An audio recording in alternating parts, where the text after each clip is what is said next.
Ato aning kuan sugdan tani ang reaction kini nga part una. I think murag part 1 ni siya eh. Part 1 ni siya nga kuan, part 1 ni siya nga video. Okay, sige.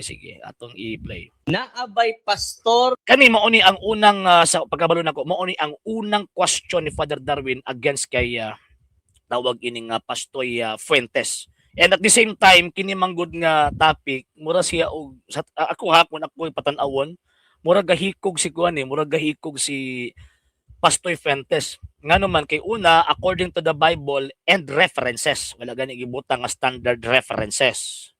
Ang gibutang according to the Bible and references lang. Mo ba to nakagamit siya sa iyang kaugalingong libro. Kay reference lang may gibutang.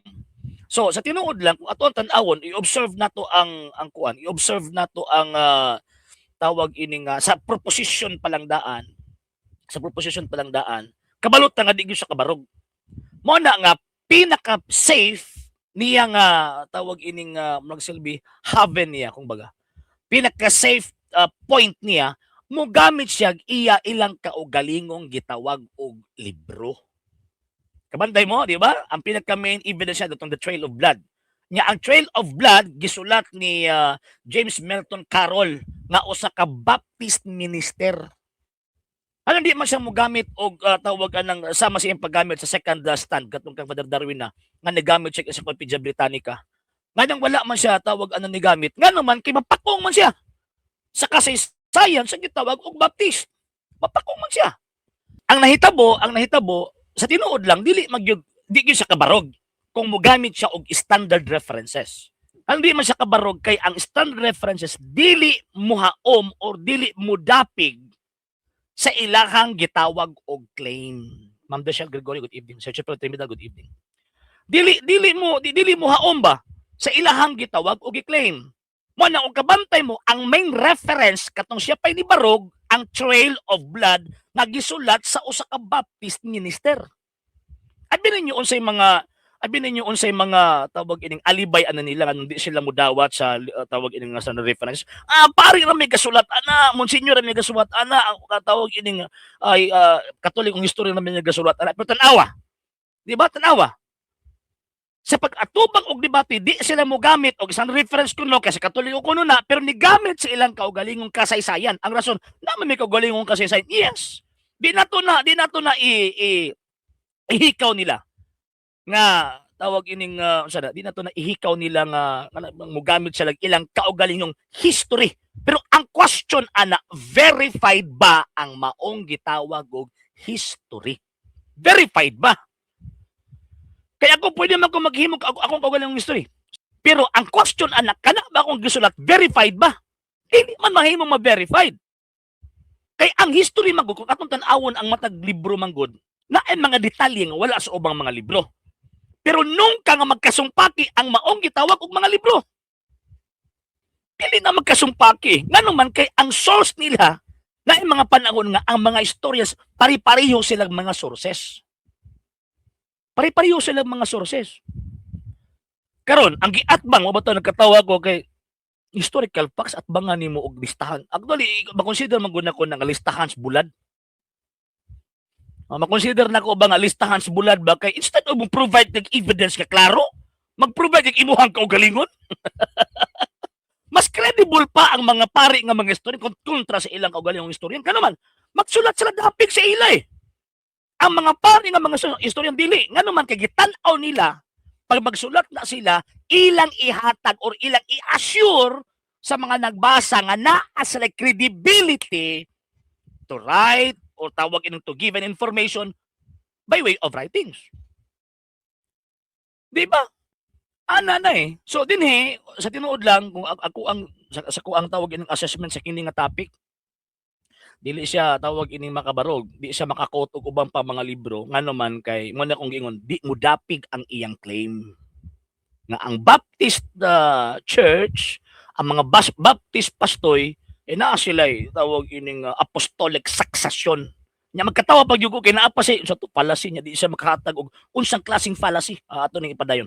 At sa Bible Baptist Church makakunik ni San personally, yes or no? Ingon lagi ko nga no sa kang Pedro. Pero we have Actually, diri, kuan ni, kaya nga question na tukan siya eh. Ang kabantay mo, naluding siya ba? Naluding siya. Kaya mo tanawon, ilhan kini mo nga, gi-absorb niya ang tawag ining question, gi-absorb niya, iyang gipugos ang tawag anang iya habitang motor, unsa na kaning part sa iyang brain, nga mo provide og answer, nga dili maka-provide og answer ang iyang una. Kaya dili mo haom sa iyang tawag anang ilus. Possible, nga kini nga question, surprise, kuan ni, murag silbi part ni sa strategy ni Father Darwin, nga naa siya element of surprise ba? Personal connection between your pastor and the first century of particularly kang Saint Peter. So din loading siya. Balik ko na to. Kini nga portion loading siya eh. Or no?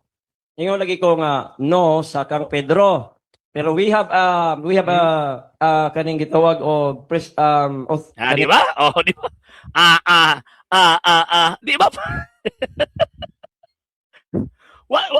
Kada siya nga question, wa siguro niya mabantay ba? Lahi siguro ang iyahang tawag ining unsa na. Lahi siguro ang iyang gipangandaman o niya surprise ang question. Na abay personal connection. Siguro ang iyang sumpay ana nagunahon na siya unsang klaseng fallacy ni tawag ining iyang mang-ikuan nga fallacious. Ang tawag ining nga question, unsang klaseng fallacy? Mabitaw nagsigo gihuman gyud nako ning 14 minutes nga discussion nila, question and answer or interpellation. Sa pala interpellation, kung gi-provide ba niya kung unsang klaseng fallacy or illogical argument ang gigamit sa question ni Father Darwin. Pero nahuman na lang ang interpellation, wala siya naka-provide eh. Lahi man ta, pag mintag fallacious na. Unsa man ang klase ng fallacy? Fallacy of argument of adverecondium, fallacy of non sequitur, fallacy of suppressing the facts. Uban pa. Ato ang i-provide ang information kaya para makabalo sila. Unsang klaseng fallacious argument ang nakomit sa kong kalaban. Pero din wala eh. O niya pagkaman naapagi panahon nga nag-act siya as moderator. 10 seconds. Buti pasabot, nahubog si Mr. Fuentes. Atong i-continue. ning tawag ani reference nga gikan ni John the Beloved pero apostol gihapon. So dinhi ang iyahang tawagan ng kuan. Wala may connection kang Peter. Ang among connection dito kang Saint John the Beloved. Mo ilahadong connection dito. Pero ang question ana, ang mga kasimbahanan karon nga ilabi na sa eastern part of the empire, kana mga eastern churches. Wala man ko'y nabasa sa history na Bible Baptist. Yabaga. Naanay tawag ining for the first 300 years. Kanang upat ka tulo ka patriarchate rather. And na may mga major patriarchates and also the minor patriarchates. Kanang ingon niya nga daghan manggong mga Kristiyano manggod tawag niya kani abot tinuod biya na. Daghan ang Kristiyano kaniadto for the first century niabot sila not less than 500,000. Pagka second century niabot sila not less than 2 million.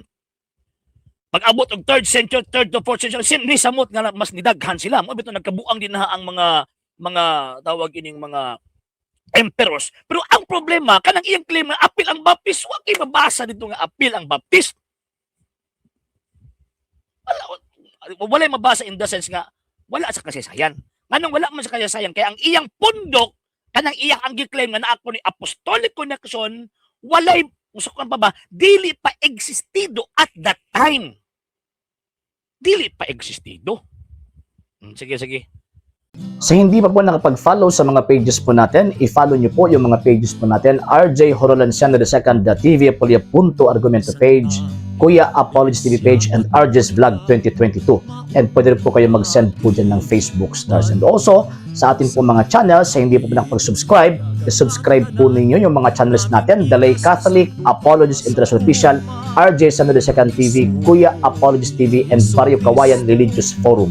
And pwede rin po kayo mag-send po dyan ng super sticker, super chats, and super thanks. And maraming salamat po sa mga kapatid at mga Katoliko na ulis pong tumutulong sa programa po natin. Maraming salamat po. Nang dahil po sa tulong at suporta po ninyo ang programa po ito, until now, andito pa rin po sa social media. And until now din po, nangangailangan pa rin po tayo sa tulong at suporta po ninyo dahil wala po kami magagawa rito mga sir, mga ma'am, kung wala po yung tulong at suporta po ninyo. Sa gusto pong tumulong, sa gusto pong sumuporta, pwede po ninyong ipadala ang tulong at suporta po ninyo sa pamamagitan po ng ating mga account numbers dyan po sa ating pong screen.